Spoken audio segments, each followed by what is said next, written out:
I never imagined a quiet Sunday morning video call with my mother would spark a fight that would shake an entire neighborhood. But there I was, watching her proud smile fade as she stood in the middle of her garden, her hands trembling as she turned her phone to show me the woman who had made her life a nightmare. Patricia Wheeler, pressed beige suit, clipboard in one hand, measuring tape in the other, snapping photos of mom's roses as if they were a crime scene.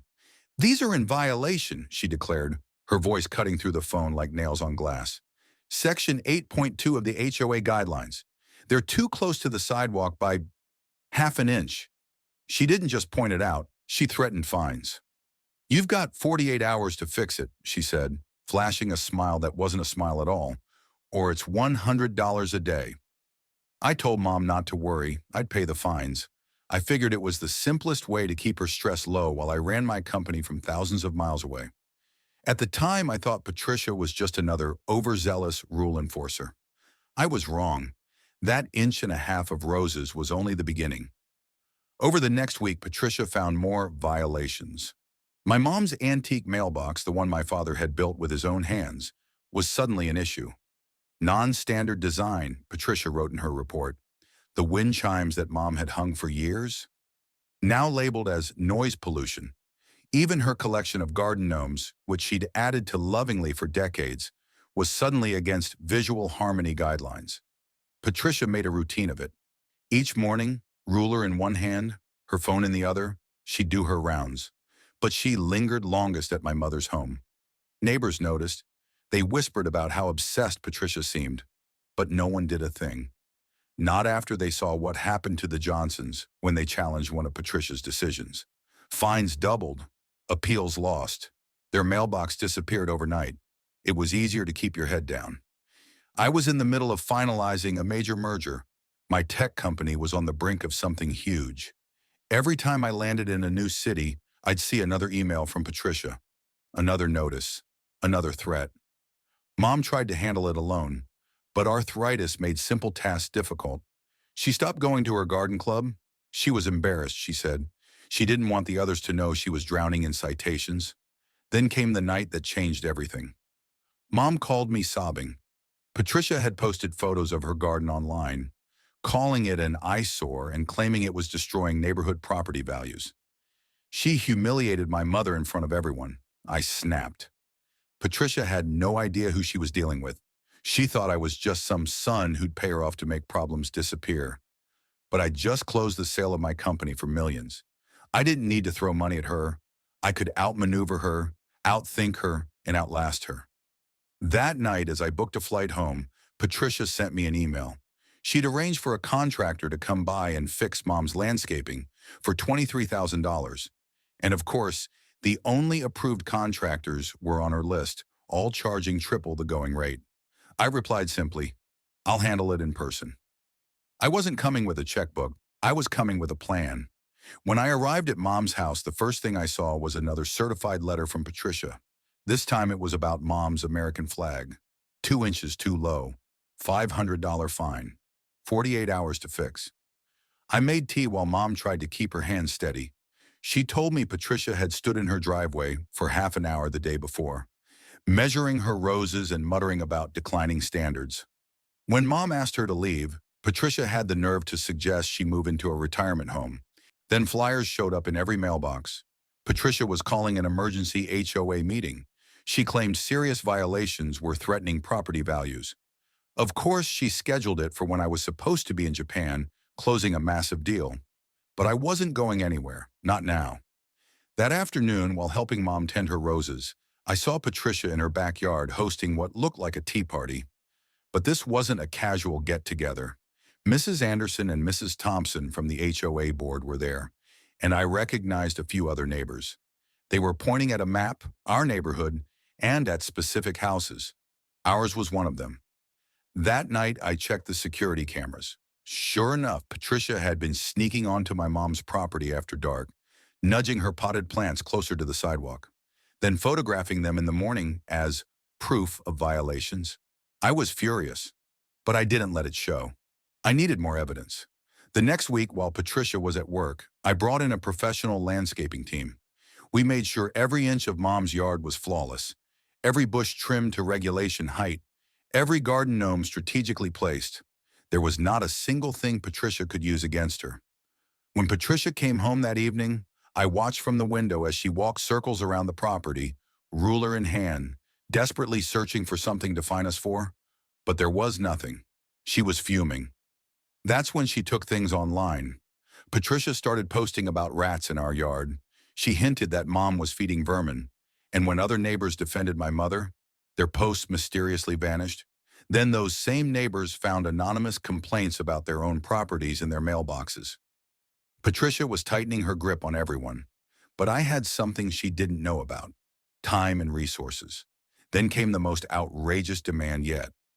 Patricia pushed the board to require all houses to be repainted within 30 days. Only specific colors, of course. And the only approved contractor, her brother-in-law, charging 3 times the average price. Mom's fixed income wouldn't cover it, and that was exactly the point. That night, I noticed something different. Patricia's backyard meeting included strangers. They weren't from around here. They had papers spread out, property maps, and were pointing at several houses, including ours. This wasn't about garden gnomes. This was bigger. I stayed, canceled my trip to Japan. I wasn't about to let this woman destroy my mother's home or our neighborhood. Patricia thought she had me pegged. She thought I'd pay fines and go away. What she didn't realize was that I was quietly gathering a case against her, and I was about to hit back, hard. A friend at the county records office sent me something that made my jaw drop. Patricia's past dealings with other HOAs weren't just shady, they were criminal, and she was about to pull same scam here. The next morning I found Mom sitting in her armchair, her hands trembling as she held a bright red notice. Her garden gnomes were lined up on the dining table like old friends about to be exiled. "I can't keep up," she whispered. Her arthritis made it impossible to trim bushes and move planters. Patricia was threatening a lien on the house because a shrub was 2 inches too tall. I sat with Mom, going through every violation, each pettier than the last. One claimed her flowerbed border was the wrong shade of red. Another said her wind chimes violated noise ordinances. Even her bird feeder was attracting unwanted wildlife. That afternoon, my phone buzzed. Neighbors sent me photos. Patricia had gone door to door with a slideshow presentation, claiming my mother's house was single-handedly dragging down home values. She showed doctored photos of the garden, overgrown, unkempt, nothing like the reality. That night, I couldn't sleep. The timing of Patricia's harassment was too perfect. She ramped things up every time I was out of town. She followed my business news closely. She knew when I'd be gone. I made some calls. The sale of my company had gone through. $89 million. I kept it quiet. Instead, I hired a legal team specializing in HOA abuse. They gathered documents. They found that Patricia had changed HOA rules without a proper vote. She'd forged signatures. She'd enforced bogus violations while ignoring infractions by her friends. Patricia wasn't just a tyrant. She was running a racket, and I was about to shut it down. I wasn't going to wait for Patricia to make another move. With my legal team digging, I started pulling every HOA financial record from the past 5 years. Patricia tried to block us, but we knew the law. Those records were supposed to be public to all homeowners. And when we finally got them, what we found made me sick. Patricia had funneled tens of thousands of dollars from the HOA's community fund straight into her own pocket. She'd written checks to herself for emergency repairs that never happened. There were fake invoices, payments to non-existent contractors, and outrageous charges approved without any record of a vote. We traced the biggest payouts to her brother-in-law's construction company, Wheeler's Perfect Homes, the same company charging homeowners 3 times the going rate for mandatory repairs. Patricia had forced residents into violations, then funneled the work and the money through her own family. One elderly couple, the Andersons, had spent their retirement savings replacing a perfectly good roof because Patricia claimed a single missing shingle was a safety hazard. She made them tear it all off and redo it. The Garcias had to refinance their home just to afford a new driveway. Their old one was fine, but apparently it was the wrong color under Patricia's revised guidelines. Meanwhile, Patricia's closest friends had junk cars sitting in their yards for months. No violations, no warnings, no fines. It got worse. Patricia had taken 3 separate trips to Hawaii over the last 2 years, paid for by HOA funds. She'd filed them as leadership retreats and property management conferences. In reality, she was lounging on the beach while harassing elderly neighbors back home. As my team built the case, I hired private investigators to quietly talk to residents. Stories came out. People were afraid to speak up, but once they knew someone was fighting back, they opened up. One woman told me Patricia forced her to take down her granddaughter's swing set, said it violated sightline ordinances. Another family had to rip out their vegetable garden because Patricia claimed it wasn't aesthetically compatible with the neighborhood. Each time the homeowners paid fines. Each time they paid her brother-in-law's company to fix the violations. I thought we'd seen everything. Then one of Patricia's former assistants reached out. She was young, probably mid-20s, and scared to talk.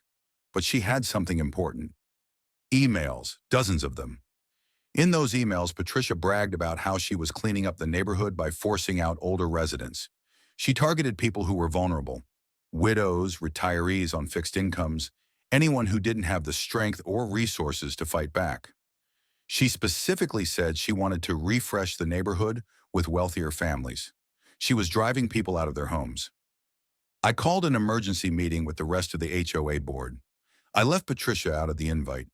When we sat down and I laid out the evidence, the fake fines, the kickbacks, the embezzlement, they were stunned. Some of them had suspected, but Patricia had kept them isolated and intimidated. As the stories poured out, I realized this wasn't just about my mom. Patricia had terrorized this entire community for years, and no one had done a thing. But that was about to change. The final piece of the puzzle came when we proved Patricia had rewritten the HOA bylaws without holding a single legitimate vote. She'd forged signatures on approvals and faked minutes from meetings that never happened. She controlled the board, controlled the rules, and lined her pockets while driving people from their homes. This was bigger than an internal dispute. It was criminal. I contacted local news stations. I gave them just enough of the story to keep them interested, but held back the heavy stuff for the authorities. I met with the district attorney's office. They were already familiar with HOA fraud cases, but they told me Patricia's operation was the most brazen they'd seen in years. Then we found out Patricia had been consulting with 3 other HOAs in nearby towns. She was giving them advice on how to handle difficult residents. The same playbook she'd used here. She was spreading her corruption, and it was growing fast. The HOA meeting was in 2 days. Patricia was clueless. She thought we'd show up to debate fines and garden gnomes. She didn't know the FBI's real estate fraud division had been looped in. She didn't know there were reporters waiting outside the community center. And she definitely didn't know her life was about to change. The night before the meeting, Mom called me into the living room. Patricia was at her door again. Another notice, another fine. This time she said she'd be filing the lien paperwork in the morning. I told Mom not to worry. It was the last time Patricia would ever bother her. The morning of the HOA meeting was strangely calm. Our lawyers rolled in with 3 boxes of evidence. Each one was labeled with a single word: fraud, extortion, embezzlement. We walked into the community center and saw Patricia in her usual spot, flanked by her friends on the board. She was wearing that same smug smile, tapping her manicured nails on the table like she owned the place. She thought she did. When the meeting started, Patricia immediately launched into her speech about neighborhood standards and maintaining property values. She barely finished her sentence before I stood up. I started with a property map. Patricia's prized rose trellis, 6 inches over the property line, a direct violation of the same section she'd used to find my mother. The room got quiet. Then I opened the first box and pulled out the financial records. 5 years of manipulated fines, waived fees for her friends, double fines for the people she didn't like. I showed check after check written to herself and her brother-in-law's company. The murmurs in the room grew louder. But I wasn't finished. I played security footage of Patricia accepting cash payments from Bob's Home Repairs, the only contractor she allowed for HOA violations. Bob charged triple and split the extra cash with Patricia. The video was clear. Money changing hands. Patricia pocketing it. Someone in the back of the room gasped. Patricia's face turned pale. She tried to interrupt, but I raised my hand. You've said you were protecting property values, I told her, but what you were protecting was your own wallet. Then I read aloud from the letters residents had sent me. Elderly neighbors forced to refinance their homes. Widows threatened with liens over imaginary infractions. One letter from Mrs. Johnson described falling from a ladder after Patricia told her she'd be fined if her gutters weren't cleaned by the next morning. Mrs. Johnson broke her hip. The room erupted. Neighbors started shouting their own stories. The Christmas lights they'd been forced to remove, the basketball hoops banned from driveways, the fences torn down. Years of pent-up frustration poured out like a dam had burst. I let it flow. Then I explained my plan. I'd bought enough properties in the neighborhood to call for a special election. We were removing Patricia and the entire board, and we were voting in new bylaws. A review board made up of residents, transparency on all fines, protections for elderly and disabled homeowners. Patricia stood up, shaking, screaming. You can't do this. I've been HOA president for 6 years. I know the rules. I smiled. That's exactly the problem. You knew them too well, and you broke every single one. The vote was unanimous. Patricia was out. But it didn't stop there. The district attorney's office was waiting in the hall. So were the FBI agents. They escorted Patricia out of the meeting in handcuffs. Embezzlement, fraud, extortion. It was all coming down. 3 weeks later, Patricia was formally charged. As her legal battles dragged on, we took the recovered HOA funds and started a neighborhood assistance program. We helped elderly residents with home maintenance. No fines, no harassment, just neighbors helping neighbors. Mom's garden bloomed brighter than ever. Her gnomes? They doubled in number. She placed one on the front step holding a tiny sign that read, "We don't scare easy." The new HOA board met for the first time under the big oak tree at the park. Everyone brought cookies. Kids played basketball. People smiled again. No one carried a measuring tape. And Patricia? I saw her one last time. She was loading the last box into a moving truck. Her precious white picket fence, the one she'd forced 5 other families to remove, had to come down under the new bylaws. As she drove away, Mom and I sat on the porch swing, sipping lemonade, listening to her wind chimes sing in the breeze. Funny, Mom said, glancing at her garden gnomes. Sometimes the best revenge is making things right. The next day, a reporter called. Our story had sparked something. HOAs all over the state were being investigated. Other neighborhoods were rising up, demanding transparency, fighting back. Patricia's downfall had become a rallying cry. Mom's garden gnomes had gone viral. People painted them in neighborhood colors, placing them in their yards as a symbol. No more bullying, no more corruption. Not here. And to think, it all started with half an inch of roses. Sometimes all it takes is one person to say, enough. Or in our case, one retired teacher and her army of garden gnomes.